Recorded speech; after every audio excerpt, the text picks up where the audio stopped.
The wisest person I ever met in my life, a third grade dropout.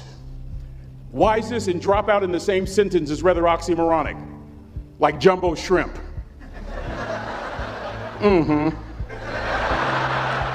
Like fun run, ain't nothing fun about it. And it's not oxymoronic for me to say third grade and dropout. That third grade dropout, the wisest person I ever met in my life, who taught me to combine knowledge and wisdom to make an impact, was my father. A simple cook. Wisest man I ever met in my life. Just a simple cook. Left school in the third grade to help out on the family farm, but just because he left school doesn't mean his education stopped. Mark Twain once said, "I've never allowed my schooling to get in the way of my education."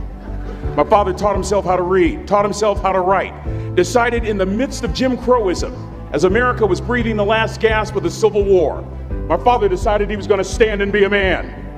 Not a black man, not a brown man, not a white man, but a man. He literally challenged himself to be the best that he could all the days of his life. I have 4 degrees. My brother is a judge. We're not the smartest ones in our family. It's a third grade dropout daddy. A third grade dropout daddy who was quoting Michelangelo, saying to us, "Boys, I won't have a problem if you aim high and miss, but I'm going to have a real issue if you aim low and hit." A country mother quoting Henry Ford, saying, "If you think you can or if you think you can't, you're right." I learned that from a third grade drop. Simple lessons. Lessons like these. Son, you'd rather be an hour early than a minute late. We never knew what time it was at my house because the clocks were always ahead. My mother said for nearly 30 years, my father left the house at 3:45 in the morning.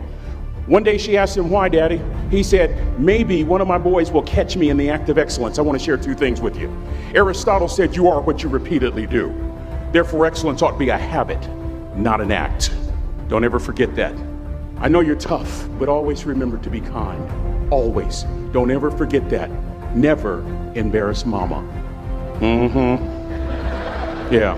If mama ain't happy, ain't nobody happy. If daddy ain't happy, don't nobody care. But you know, I'm trying to tell you. Next lesson. Lesson from a cook over there in the galley. Son, make sure your servant's towel is bigger than your ego. Ego is the anesthesia that deadens the pain of stupidity. Y'all might have a relative in mind you want to send that to. Let me say it again. Ego is the anesthesia that deadens the pain of stupidity. Pride is the burden of a foolish person. John Wooden coached basketball at UCLA for a living, but his calling was to impact people. And with all those national championships, guess what he was found doing in the middle of the week? Going into the cupboard, grabbing a broom, and sweeping his own gym floor. You want to make an impact? Find your broom. Every day of your life, you find your broom. You grow your influence that way. That way you're attracting people so that you can impact them. Final lesson. Son, if you're going to do a job, do it right. I've always been told how average I can be. Always been criticized about being average. But I want to tell you something. I stand here before you, before all of these people, not listening to those words, but telling myself every single day to shoot for the stars, to be the best that I can be. Good enough isn't good enough if it can be better, and better isn't good enough if it can be best. Let me close with a very personal story that I think will bring all this into focus. Wisdom will come to you in the unlikeliest of sources, a lot of times through failure. When you hit rock bottom, remember this. While you're struggling, rock bottom can also be a great foundation on which to build and on which to grow. I'm not worried that you'll be successful. I'm worried that you won't fail from time to time. Person that gets up off the canvas and keeps growing, that's the person that will continue to grow their influence.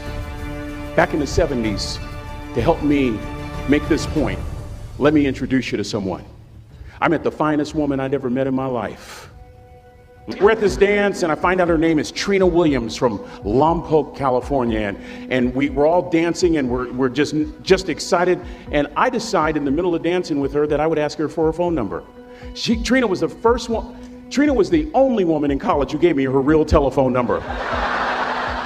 The next day we walk to Baskin & Robbins ice cream.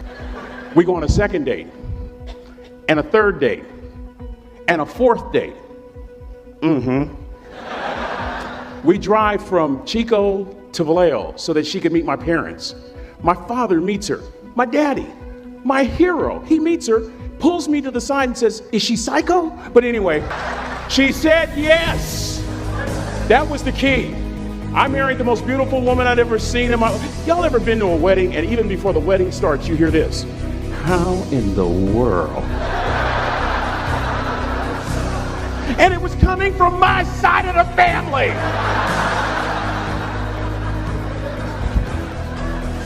We get married, we have a few children, our lives are great.